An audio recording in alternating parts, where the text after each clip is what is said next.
Prince Harry touched down in the UK recently, and he arrived like a man on a mission. But what that mission actually was, nobody really knew. Some whispered it was about peace. Others claimed it was just another stop in his endless publicity tour. But speculation filled the air. Would he see King Charles? Would he finally make an effort to repair his fractured relationship with Prince William?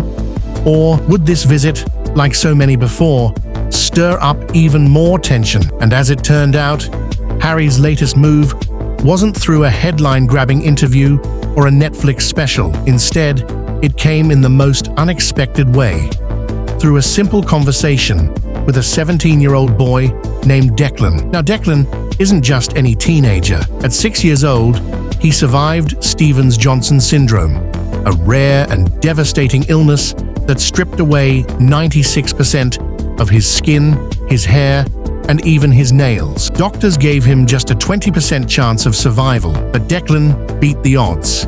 He learned to walk again, read again, and rebuild his life from scratch. Today, he's not only alive, but thriving, a young man with remarkable resilience, courage, and a quiet strength that most adults could never fake. So naturally, Declan was honored at the WellChild Awards, a ceremony celebrating some of the UK's most inspiring young people. This was where Prince Harry met him. You'd expect such a meeting to be dignified, a prince showing admiration for a young warrior. But instead, the exchange quickly took an unusual turn. Harry opened with a joke about Declan's impaired vision, quipping that it was probably a good thing he couldn't see him because of his ginger hair and ugly beard. Maybe Harry thought he was being lighthearted. Maybe he meant to break the ice, but the timing? Off. Very off, and it didn't stop there. When Harry asked Declan if he had siblings, Declan mentioned a younger brother. Harry immediately shot back with, "Does he drive you mad?" It seemed like an innocent question, unless you know Harry's history. For years, he's carried very public resentment toward Prince William, painting him as cold, difficult, even antagonistic. Some couldn't help but see Harry's question as projection, fishing for validation of his own bitterness. But Declan didn't take the bait. Calmly, confidently, he replied, "No, we get along fine. We're like friends." That one sentence, simple, honest, and warm, instantly deflated Harry's attempt to steer the conversation towards sibling conflict. Harry laughed it off with, "I love the correction," but it was clear he'd been caught off guard. He kept probing, asking again about siblings, about school, even suggesting it must be challenging to attend the same one. Each time, Declan shut it down with ease.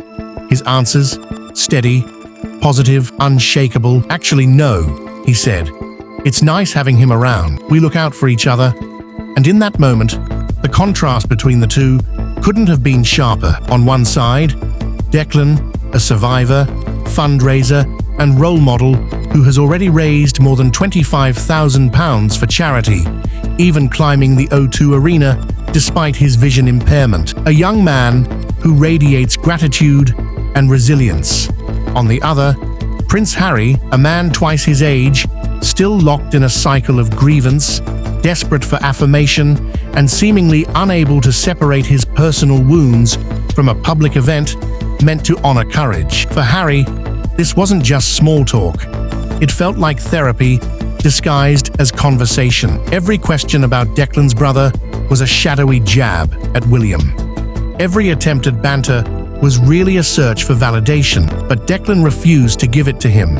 And that's what made the moment so powerful. Not because Declan challenged Harry, not because he called him out, but because he didn't. He just answered with honesty. No bitterness, no drama, no pain, masquerading as identity. For someone who had faced unimaginable suffering, Declan carried no chip on his shoulder. And for Harry, who has turned his wounds into headlines, documentaries, and memoirs, that must have been a brutal mirror to face. Because in that brief exchange, Declan exposed a truth without even meaning to. People who've endured real hardship don't dwell on it. They don't weaponize it. They live. They move forward. They choose peace. Harry, meanwhile, seemed stuck, recycling old grievances, even in the middle of an awards ceremony dedicated to resilience and hope.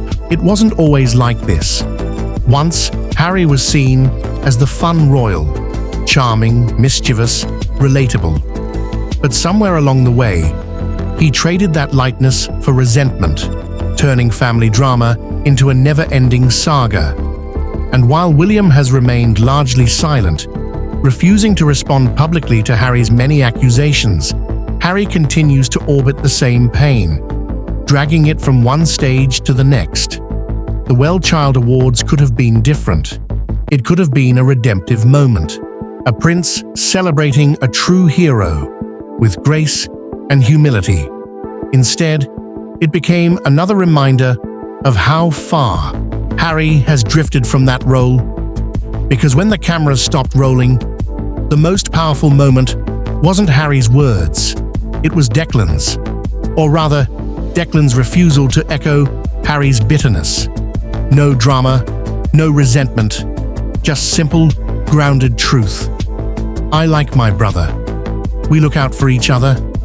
In that one line, a 17-year-old boy quietly outshined a prince, showing the world that resilience isn't about who can shout the loudest about their pain. It's about who can rise above it.